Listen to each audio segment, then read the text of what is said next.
Sakripisyo sa pila ka mga manunudlo sa eskwelahan sa nabukid nga bahin sang Murcia sa Negros Occidental aton hibaloon kag kuhaan sang inspirasyon. Yaring balitang gitutukan ni Eileen Pedreso.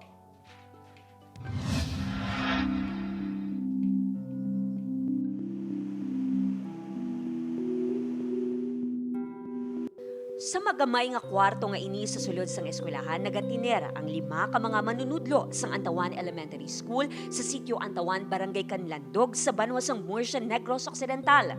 Wala sang kuryente sa lugar kag nagadepende lang sa solar panel ang mga manunudlo agud maka-charge sang ila laptop kag printer nga ginagamit sa pagtudlo.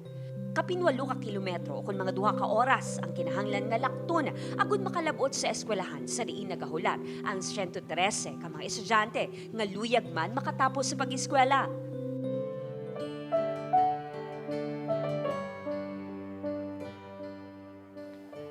Bangod sa kalayoon, mabudlay nga alagyan kag mahal nga plete sa habal-habal. Ang pagtinero sa eskwelahan ang nakita nga pamaagi sa mga manunudlo agud makakinot. Mabudlay man ang dalanon nga ginaagyan sa mga manunudlo, wala ini nangin upang agud magpadayon sa ila nga pagtudlo. Isa lang si Ma'am Janet, 41 anyos, ka grade 6 teacher sa mga nagatulog sa eskwelahan. Napulo na ini katuig nga nagatudlo sa eskwelahan. Isa ka dekada sang dedikasyon sa pagtudlo sa pihak sang kabudlayan.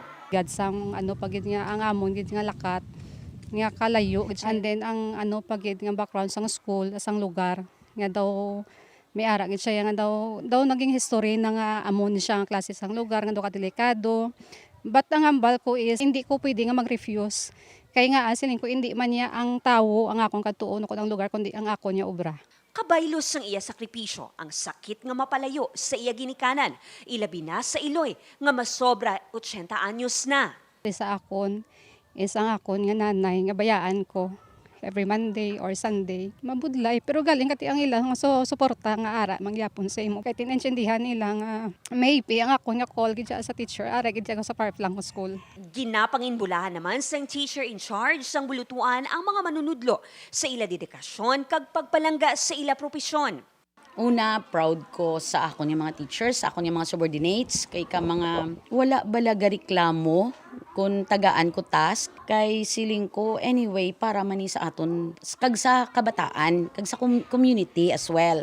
Subong nga Teachers Month, wala na sang iban nga handom ang mga manunudlo sa Antawan Elementary School, kundi ang maapresyar man ang ila mga sakripisyo.